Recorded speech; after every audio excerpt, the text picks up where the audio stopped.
That bill is set down for first reading. The House now comes to questions for oral answer, and the first question stands in the name of Maggie Barry.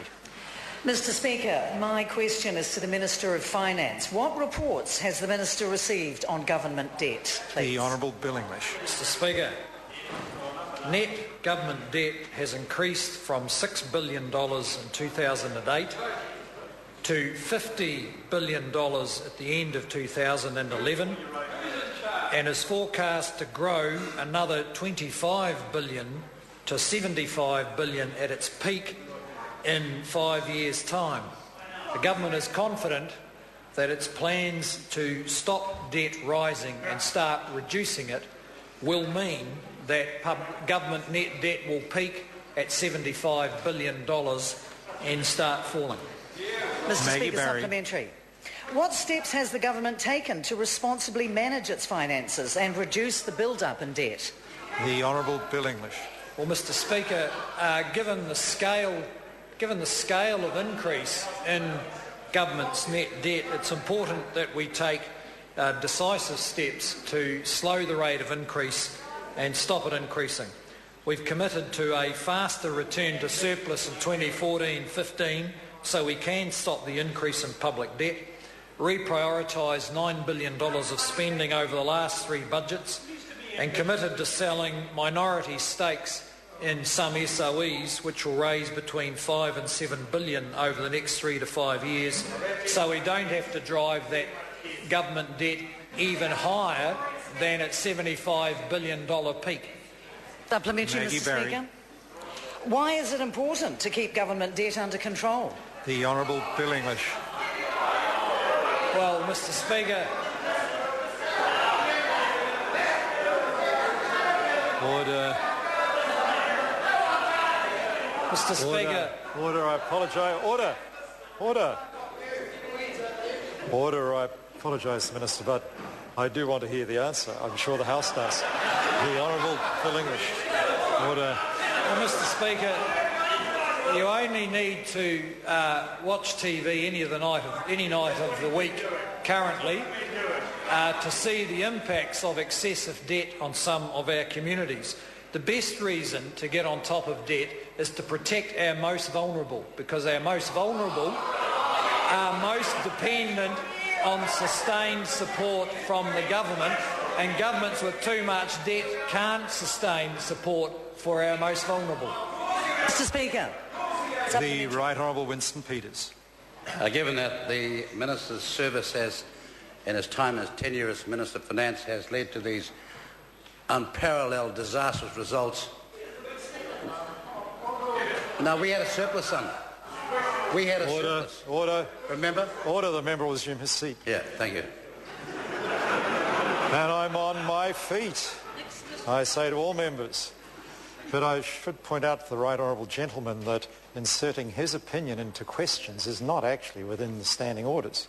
The reason why that question elicited an interjection was the questions should ask questions, not express the member's view about whether something is disastrous or not. The Right Honourable Winston Peters. It's a raise ipsa situation, sir. The thing speaks for itself. For goodness sake. The member will just ask his question. Does the Minister of Finance think it's a moot point that his time as Minister of Finance has seen the most disastrous economic outcome in this country's history? And if not, why hasn't he long ago resigned? The Honourable Bill English. Well, Mr Speaker, I know that the member... Point of order, the Honourable Trevor Mallard. Mr Speaker, as someone yourself approaching the age range of the Right Honourable Winston Peters, I think you will find, as I did, the offensive comments about older people from Paula Bennett, just very, very objectionable. Forgive me, I was so focused on the question being asked that I didn't even hear what was said. If the member said anything offensive, I would ask her to withdraw. If it wasn't offensive, I'll take the member's word for it. The Right Honourable Winston Peters. Is it a point of order, the Right Honourable Winston Peters, point of order? Mr Speaker, I rise to say that I don't take offence to that. I'm happy to challenge her to 100-yard racing any day of the week. Order.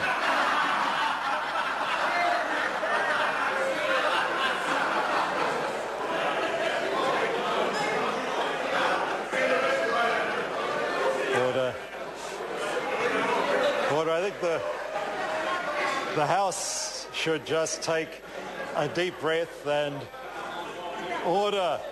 No, the House should just take a deep breath and if the Honourable Bill English remembers the question that was asked, he may now answer it. Mr. Speaker, I'm pleased that the member shares our concern about the level of debt, and I look forward to his support for the measures the government takes to prevent that debt rising to excessive levels. Maggie Barry. Has the Minister seen any reports of alternative approaches to managing debt? The Honourable Bill English. Well, Mr. Speaker, I've heard reports that indicate other political parties don't believe it should be managed at all. In fact, they are proposing that the government should not sell shares in some assets because they would rather go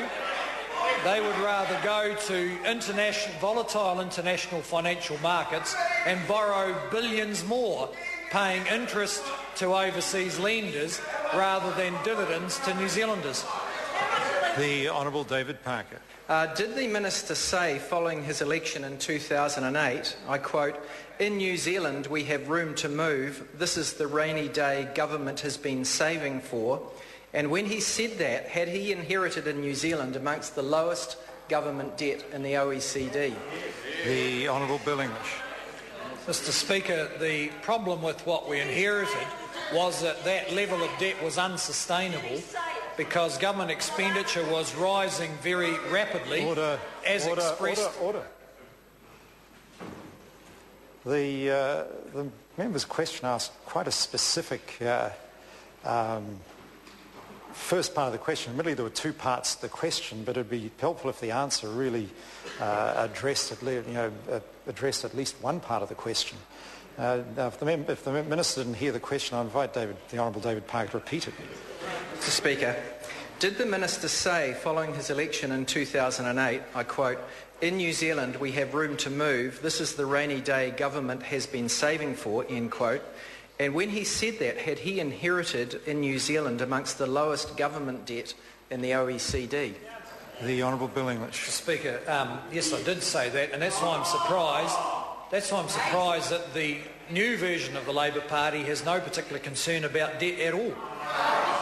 Question number 2, Materia Ture. Thank you, Mr. Speaker.